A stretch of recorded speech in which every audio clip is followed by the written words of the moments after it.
NFA Council itinaas sa 23 pesos per kilo ang bilis sa tuyong palay at 19 pesos naman sa bagong aning palay. Price cap sa bigas pwede nang alisin sa katapusan ng Setyembre ayon sa isang agricultural group. Ang buying price ng NFA mula ngayon ay sa dry ay 19 to 23, ang wet ay magiging 16 to 19. Harvest season nag-start na ngayon, pero ang peak is October. So ang tingin naman natin by first week of October, yung presyo pwedeng alis na yung cap. Mga mangingisda pangunahing apektado ng pagkasira ng bahura sa Rosal Reef at Escoda Shoal. Philippine Coast Guard bubuo ng team na mag-iimbestiga sa pagkasira ng coral reefs. The seabed resources, supposedly ang mag-exploit at mag-explore nito ay sambayan ng Pilipino. But with this kind of damage marine ecosystem, it will also affect our fisher folks, no? Barangay at Sangguniang Kabataan Elections sa Negros Oriental tuloy sa October 30. Buong probinsya isinailalim sa COMELEC control. Napatunayan po talaga namin overwhelmingly na talaga naman ang gusto ng mga kababayan natin doon ay tumuloy ang eleksyon. Larawan na umano'y bumaril kay Attorney Alzate sa Abra, inilabas ng Philippine National Police. Kita po yung mga mukha nitong mga suspects na ito, lalong-lalo na yung isang naunang lumapit kay Attorney Alzate.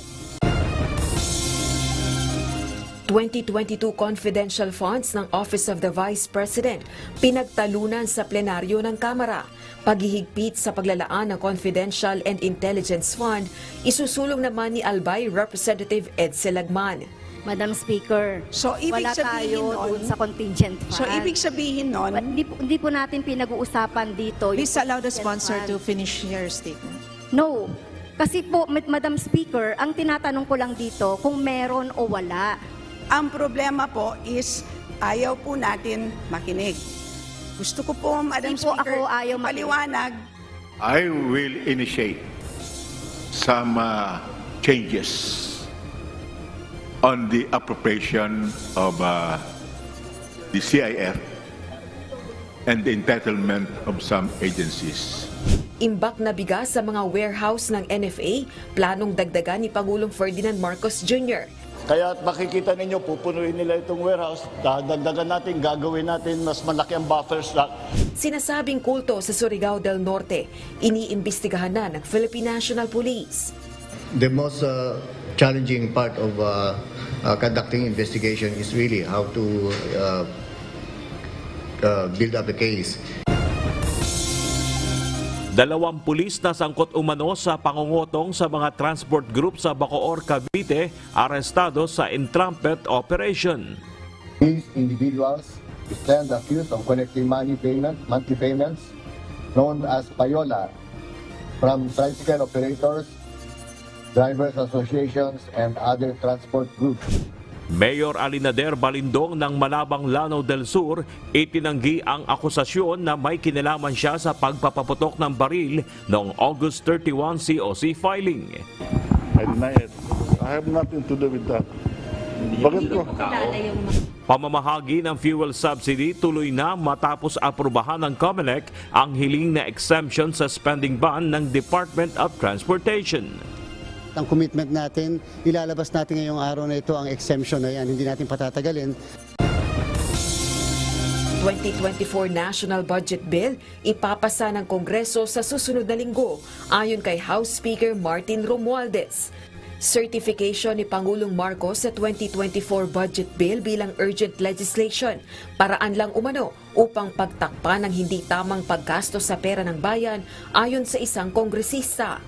China, itinanggi ang aligasyon ng Pilipinas na sila ang responsable sa pagkasira ng bahura sa West Philippine Sea. Empleyado ng Office of the Transportation Security, itinanggi ang paratang na paglunok ng $300 na umano'y ninakaw niya mula sa isang Chinese national sa NAIA. Panghuhuli sa mga motoristang sumisingit sa EDSA Busway, aaraw-arawin na ng MMDA at Interagency Council for Traffic o IACT. Consistency in the enforcement might bring back the discipline that we want. So tuloy-tuloy lang gagawin namin. Mga ebidensyang magpapatunay sa pagsuko ng dalawang aktivista na sina Jonila Castro at Jed Tamano, inilabas ng NTF-ELCAC. We were betrayed, unfortunately, through a web of deceptions. Their parents were betrayed. People who expressed their willingness to help were betrayed also.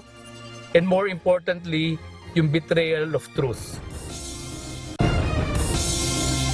Pasok sa NCR at ilang lalawigan sinuspende dahil sa smog at fog. Nararanasang volcanic smog sa Taal, walang kinalaman sa smog sa Metro Manila. Yung temperatura po, dapat yung hangin habang tumataas ang altitude, no? Papunta sa kalawakan, ay mas malamig. Pero yung malamig na hangin ngayon ay nasa ibabaw lamang. Unang batch na mga pinadeport na POGO workers mula sa POGO Hub sa Pasay City nakaalis na. Muling pagpasok sa Pilipinas ng mga naturang dayuhan, ipagbabawal na. Since the POGO lost its license, these foreign nationals don't have any reason anymore to stay here in the Philippines. Mas mataas na cash grants para sa mga beneficiary ng Pantawid Pamilyang Pilipino program hiniling isama sa 2024 budget ng DSWD.